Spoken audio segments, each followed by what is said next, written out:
Welcome to the second topic in the Childhood Obesity Prevention and Treatment series. Our topic today is the when and where of feeding and activity. I'm Dara Garner-Edwards, Brennerfit Associate Director and Family Counselor, and I'm the voice that you'll be hearing today. To address our disclosure information, I have nothing to disclose. Thank you. And our learning objectives. Hopefully you've already seen these in your handouts. First objective is to increase our understanding of Ellen Satter's division of responsibility regarding the when and where of feeding. We're also going to learn about activity and division of responsibility and how to apply the division of responsibility working with our patients around both of these topics. We'll start by reviewing Ellen Satter's division of responsibility with feeding from your first session. Who remembers what the parent's role and what the child's role are? Please share with each other for just a moment.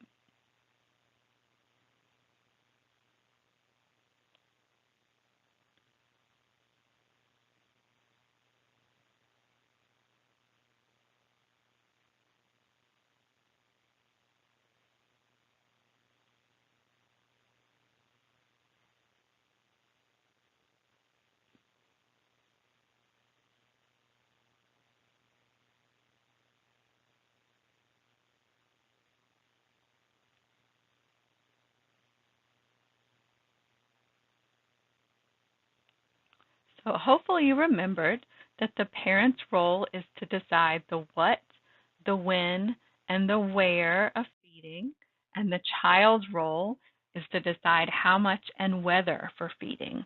When the parents do their three jobs, they set their children up to be able to do their jobs of deciding how much they will eat and whether they'll eat at all. Today we're going to talk about specifically the when and the where. We're choosing these first because they're the most important parts of the parent's role. Parents probably want to talk about the what because society makes us think about the what as the most important factor. However, how parents feed their children is critical. It is the primary task that they have. We will talk about the what in a later presentation. So here we go. Let's dive a little deeper into the when of feeding, more information than we talked about in your first session. So the when of feeding is the parent's structure. The parent's job is to set when the meals and snacks are throughout the day so that children have reliable access to food. When we provide those regular and structured meals and snacks to help our children can stop grazing and really sit down and enjoy the meal with the family on schedule. The structured meals and snacks allow children to trust and rely upon when they're going to be able to eat again. When they can rely upon when they are fed, they are going to do better overall with their feeding. They tend to be less preoccupied with food. They can come to a meal hungry but not too hungry, which helps them eat the right amount. And if they're allowed to graze, they really might come to the meal not very hungry at all and be less likely to try the new foods. When we make eating a priority, we're planning and we're making time to offer the meals and snacks. It is the parent's job to provide the opportunity to come to the meal or snack so that children don't have to skip any of their feeding times throughout the day. For children 3 and under, it's probably safe to give 3 different snack times and 3 meal times. For older children, 1 to 2 snack times tends to be adequate. For the parent, we want to teach them to offer what they would normally eat. Don't worry about the what. We don't need to coach them or guide them to eat, quote, healthy foods. We really can just enjoy the foods they already enjoy with no changes. Focus on the schedule. That is the control. That is the structure. That is critical. It helps for families when they're starting the schedule to actually be able to meet together and talk as a family and have everybody included in the planning. There's some questions you might really get about this. So parents might ask you, how long should we go between meals and snacks? We recommend to aim for no more than 4 hours between most meals and snacks. We want children and adults to come to the meal and snack time hungry, but not too hungry. You might also get a question like, what if my child doesn't eat at the scheduled meal or snack time? What we would reassure that parent is that they've done their job. They've offered food at the set time. The child did their job and said, no, thank you. I'm not ready to eat right now. Continue to follow the schedule. The next time that child can eat will be the next scheduled meal or snack time. They're not allowed to get an extra snack because they skipped one, or get a snack at a different time because they skipped a meal, or to add an extra snack for any reason. So things you might want to think about for just a moment. Does anyone in this group here follow an eating schedule? And what's your experience with that schedule? And what would a schedule look like for your family? I'm going to give you just a moment to talk to each other about that.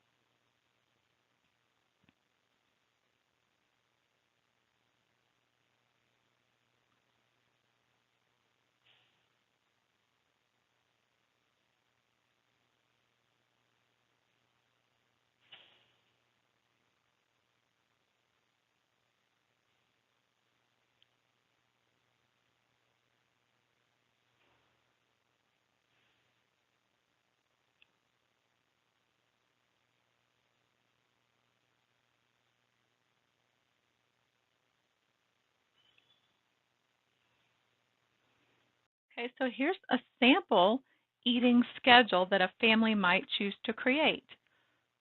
For some families, having a posted schedule like this is very, very helpful. For other families, they want a more flexible time where it's around 7 a.m., around 12 p.m., and they may not want it posted. They may have the parent in charge of that completely. Either way is okay with us, but we do find that posting the schedule gives everybody that reassurance that meals are going to happen at a predictable time, snacks are going to happen at a predictable time, and it helps the parent be accountable to the schedule by having it posted. Have the whole family participate. The parent does get to make the ultimate decision of when these times are set, but the children can have their input and be included in the process, and they're very important. If they're part of the process, they're also more likely to follow it, as you probably already know.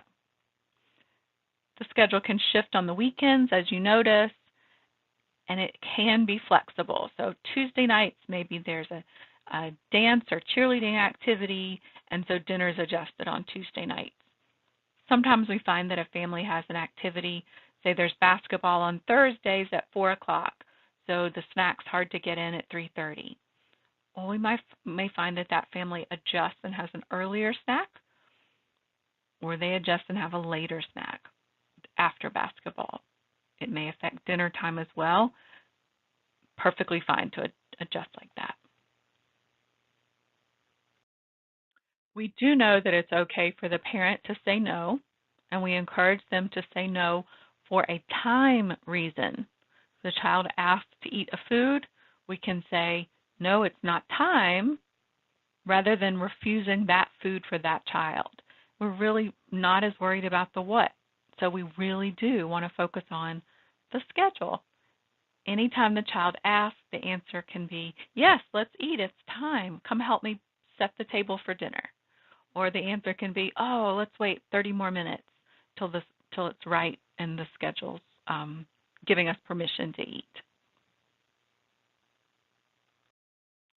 So as far as the where of feeding, you've probably heard a lot of this before.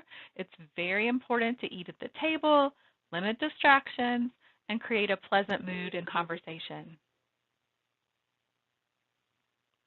To eat at the table, we find that this really sets kids up to tune in and pay attention to hunger and fullness. They eat the right amount of food for their body when they have that right environment for eating that supports them. There's even research that shows that the more children eat their meals with their families, those children eat more fruits and vegetables, lean meats, and milk.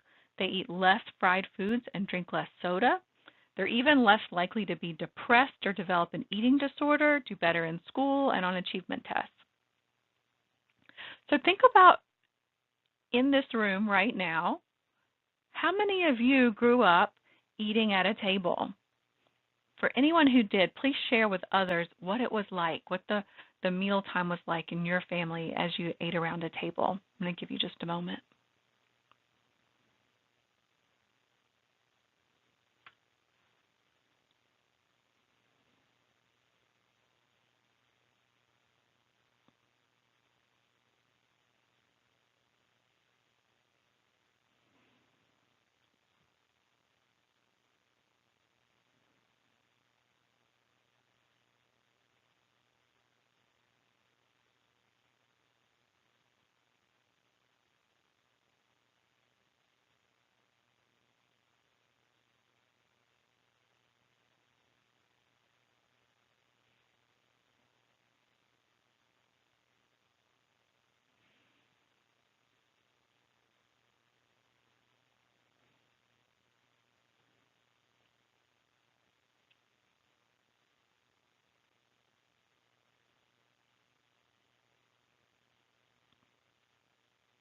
Thank you for sharing, those of you who have that experience. I appreciate it. Hopefully you were able to talk about things like we talked about our day, we shared things with each other. It was a pleasant time. Maybe there were sibling arguments that made it less pleasant some days. Hopefully it was a pleasant thing for your family. The second bullet on this slide is about limiting distractions. And so this means turning off all the electronics. Phone, tablet, TV, homework, even books, all distractions when we need to be focusing on our meal.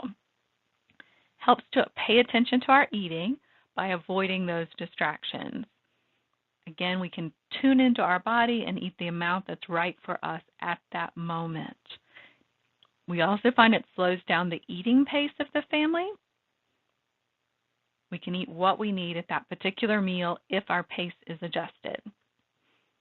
Have you ever had like a snack in front of the TV where you say grab a bag of chips, sit down, watch TV, and then suddenly the entire bag of chips is gone? Don't know who ate it, don't know what happened, gone. And then you're really kind of disappointed, like, oh, it's gone, I didn't even taste it, didn't even notice it, and you really want more because we didn't take time to tune in and enjoy that bag of chips. Same thing. If we're at the table, turn off all the electronics so that the family can really enjoy time with each other. The pleasant mood and conversation, again, the parents in charge of this, they need to think about what we're going to do if we're sitting there together. If we know we have kids who are going to argue, maybe we need to structure the discussion, give everybody a time to share one thing from their day.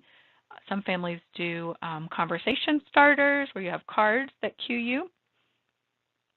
We do recommend avoiding topics like homework or chores or bedtime rules or curfews.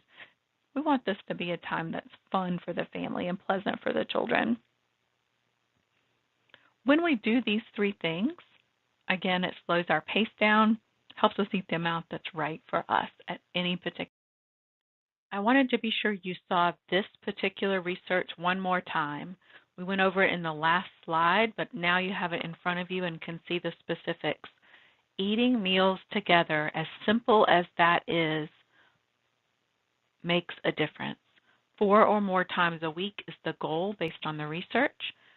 But when that happens, children do better in school and on achievement tests. They're less likely to become depressed or develop eating disorders, less likely to abuse drugs and alcohol or smoke cigarettes. They eat less fried foods and drink less soft drinks, and they eat more fruits and vegetables, lean meats, and milk. So again, I know I just said that on the last slide, but here it is again, as highlighting how important this simple habit is. It makes a world of difference. And take a look at this teaching tool, Meal Conversation Starters. You will have examples like this in the resources that you get at the end of the series. One teaching tool right here. Cut these out. The family can put them in a bowl or a basket, and they become cards that the family draws during the mealtime to share a conversation. They could talk to each other about, if I won $1 million, I would fill in the blank. Maybe name 3 things you can't live without. What is your ultimate vacation? Everyone goes around the table, shares their ideas to answer the question, and usually they get a great laugh out of it, and it gets all kinds of fun ideas on the table at the discussion. So to practice this and sort of see how it might go, I'm going to give you guys a question, and you're going to have a few minutes to talk about it. If you could have one superpower, what would the superpower be that you would like to have? Please share with each other for a few moments.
I'm hoping you had fun with that one. Not sure what my superpower would be. I've thought about having the ability to become invisible so no one would bother me. I've also thought about the, Elastigirl arms so you can reach and do anything that you want to do as a crazy busy parent. Lots of good options. If you're looking for more ideas to give your patients, we can also suggest playing soft music or dimming the lights as ways to slow down the pace of the meal, help the family have sort of a calmer environment, enjoy their time together. The slower they're eating with the electronics off, the more they're tuning into their body. Another conversation starter can be sharing highs and lows of the day, where everyone goes around the table and shares 1 or 2 high things or good things that happened, and 1 or 2 low things that might have been more frustrating or difficult to deal with during their day. It gives families a great way to share really everything from their day. Children can get involved by setting the table, putting ice in the glasses, or maybe they want to decorate the table with candles, special placemats, or pick some flowers for a centerpiece. Whatever they're interested in can bring them to the table and bring their input or participation into the meal. All right, so here's a real life situation we get to talk about. This concept of when and where may seem very simple, but there's a lot of questions that are going to come up, and we need to be prepared so you can answer them. First example, Mom reports that Devin, who's 8 years old, is always asking for food. She feels like he's never full and he's obsessed with food. She started hiding food and locking the snack drawer. Mom just does not know what she's going to do. How would you help this mom using Ellen Satter's division of responsibility as your model? I'm going to give you about 3 minutes to discuss as a group, and then we'll come back and discuss together.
Okay, so hopefully you've had enough time to discuss.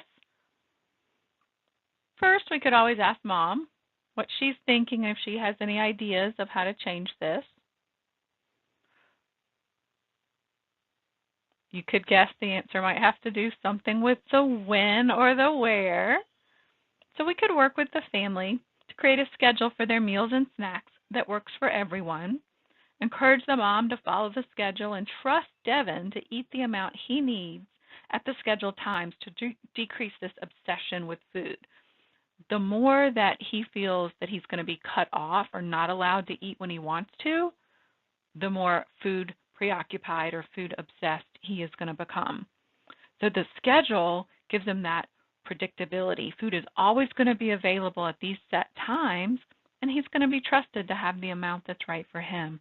So he'll be able to fill up and won't have to worry about getting hungry. We could process with this parent what it's like to have the food locked up. What are her fears around that? What's going to happen if she unlocks that area? We want to be able to not lock anything, have the food available, and use the schedule as our control.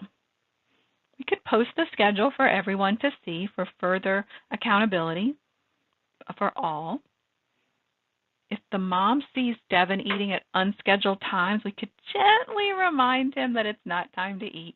That food can actually be taken away and put off with that child's name or marked for later, so that the child doesn't feel like he lost the food and was being punished, but just redirected to follow the schedule.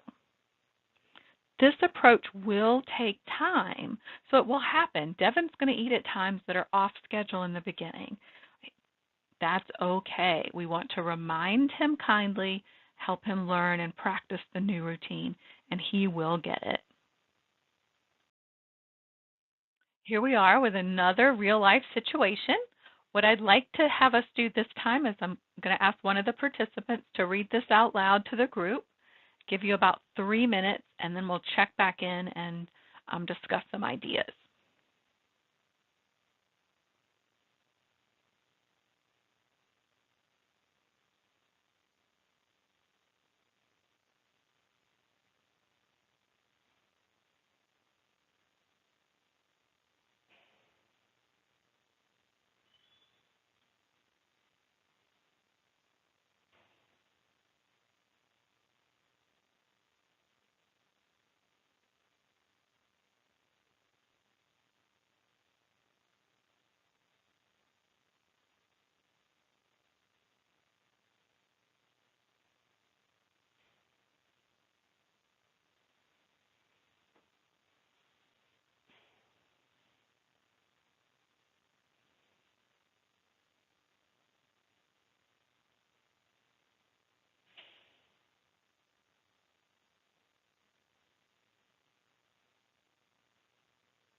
All right, so hopefully you've had enough time to talk about Jasmine's situation and have a few ideas in mind.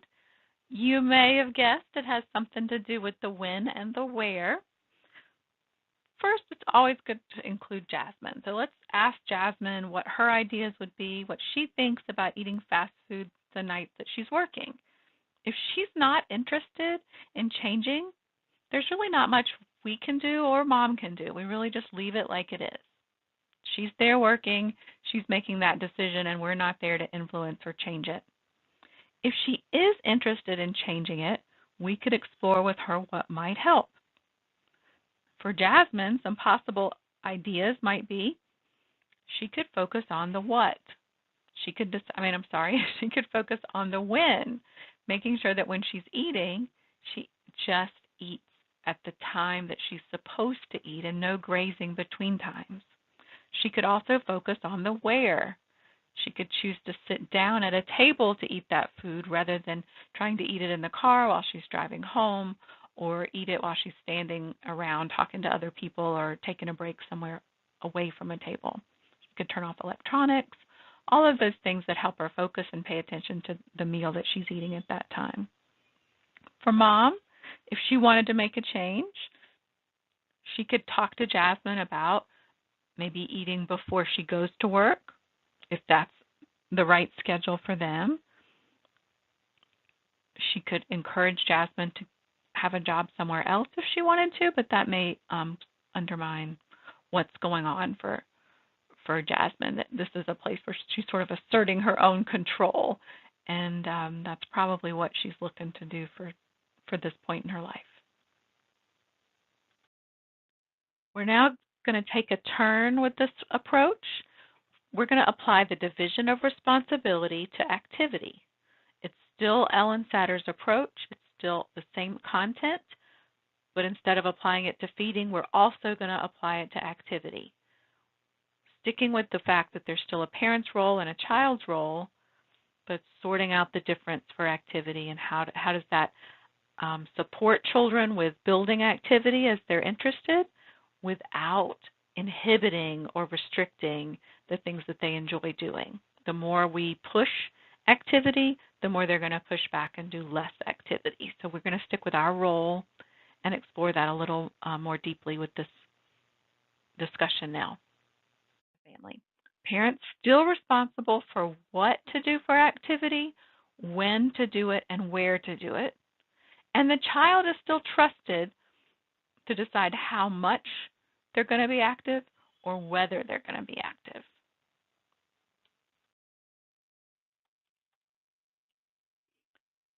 Here we go through the details.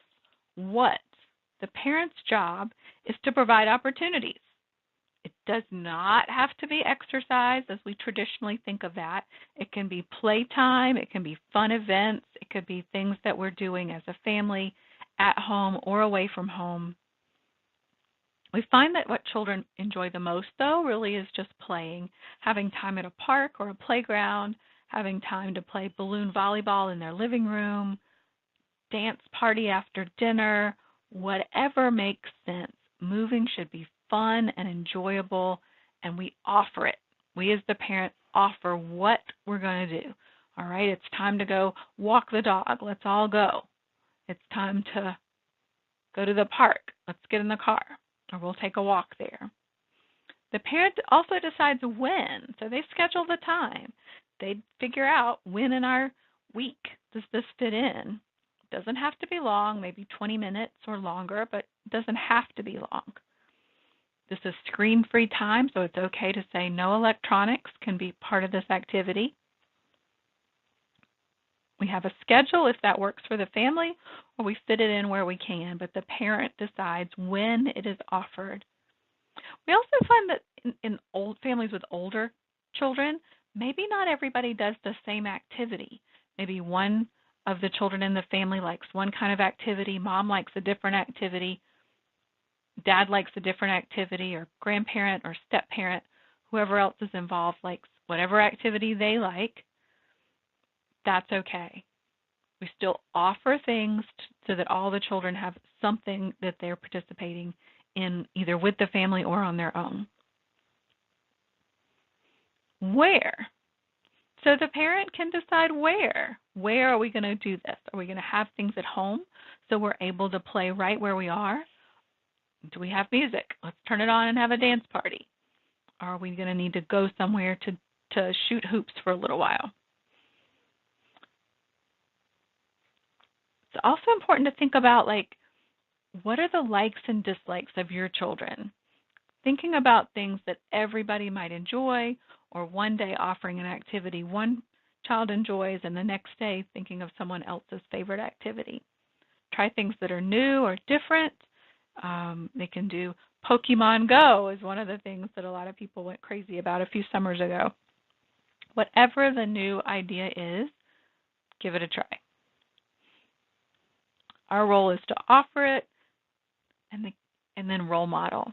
So parents, if we're participating and we're doing what we're supposed to do, the kids are more likely to go along. So encourage the parents that you're talking with to role model when it comes to activity. The next slide has schedule. So you can see that we've got an activity schedule. We have a time each day of the week that it fits in our schedule that we're going to do these things. So here we are with the child's role for activity. The child's job is to decide how much and whether they will be active. Once the parent offers an opportunity, they let the child decide how much he or she wants to move. The parent steps out of the exercise police role and trusts the child. This makes moving and play much more fun for everyone. For example, if a family decides to go out and play in the yard, it's the parent's job to kick everyone out of the house to play. However, it's the child's job to decide what he or she will do when they're outside. They might sit in the grass and watch everyone play. That's okay. Parent offers the opportunity and lets the child decide. The parent's also the role model.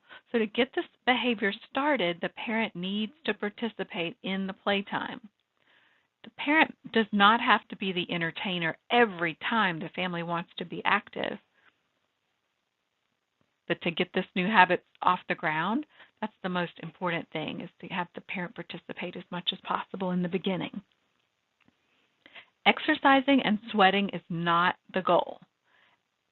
Changing the habit is the goal. So the family finds time that they can be active, figures it out in their schedule, figures out what type of activities work for the different family members, and trust the child. They'll be themselves and they'll find their own way. May not be as active as we want, but it will be their choice and therefore more likely to last long term. It's also fun to be creative with the activity. You don't have to follow the rules of a traditional game. Children can make up the rules and teach them to the grown-ups, and that's fun too. Here's another example. I'm going to let you read this one aloud and then discuss as a group, and we'll come back together in about 3 minutes.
So hopefully you've had enough time to discuss this one and have some ideas.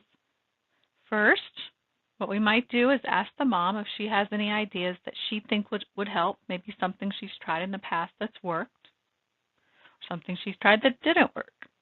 We'll know not to do that one again. It might be an option to have an activity schedule, like when we talked about the when and the where. We can also do that for video games. For activity. It's okay to play video games. Also important to schedule screen-free time for kids. If it's time for activity, everyone practices turning off their electronics and going to do whatever the activity is. Caleb can choose how active he wants to be once he's outside playing with the family or taking a walk together. However, it's the parent's job to be consistent with the schedule.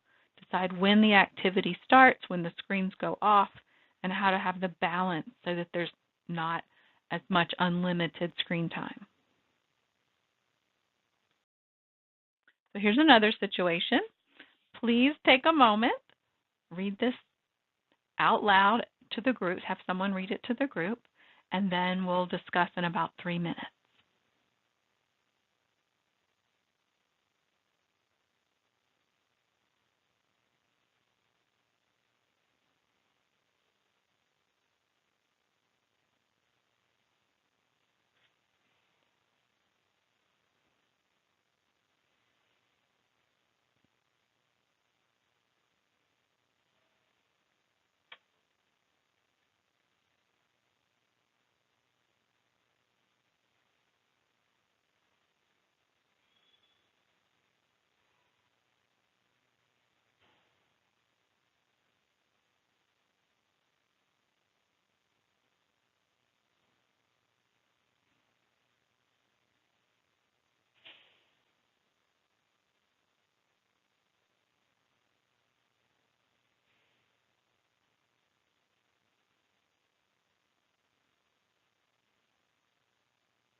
All right, so hopefully that's a good discussion about Roxanne and her dad and his frustration with what he can do to help. First, we do the same thing. We would talk about what Dad thinks he might do, any ideas that he has to help already, because very often the family's the expert. They have the ideas. They already know what they want to try next, and we need to hear that and work with those ideas as well. Another possibility would be to let them know they've done a great job with creating the activity schedule and sticking with it. Roxanne is able to choose how active she wants to be at the park. You can help the father explore how he's doing the right thing, Remind him that this is her choice. You've provided the opportunity as the dad, and it's her choice. Her reading is getting in the way of the activity. So as the parent, the distraction could be taken away. Just like taking away video games and TV, the book could be taken away in that moment. What this does is let her not have her favorite activity in that very moment, because if she's given the choice, she's going to choose the books. But if her choice is to sit and watch and truly watch versus participate, she's more likely to participate. So it's perfectly okay to remove that distraction of the book in that time, and then the book can be returned right afterwards. So let's talk about how to get started on the goal, the when and where topics, how to set a goal. Possible goals that a family might choose would be these listed here in bullets. They could create a meal and snack schedule. That would be their one goal. They wouldn't have to have 5 or 6 different things they're doing. They would just focus on that one goal. Another goal might be eat dinner at the table. A different family might choose to turn off TV or electronics or create an activity schedule. Come up with a list of fun activities to try out as a family. We encourage here at Brenner Fit just trying one goal, finding what might make sense, exploring that, taking the first step, and then when the family feels confident with that goal and it's going well, then it's time to add another goal. Any questions that you have, we'd love for you to email us. Our email is right here on the screen, brennerfit@wakehealth.edu. You can also take some time right now and discuss together. Any questions you have about this topic, the when and the where of feeding, or the activity application for the division of responsibility, take some time, talk about it, write down your questions, and email us, and our team will reply back. Thank you so much for your time.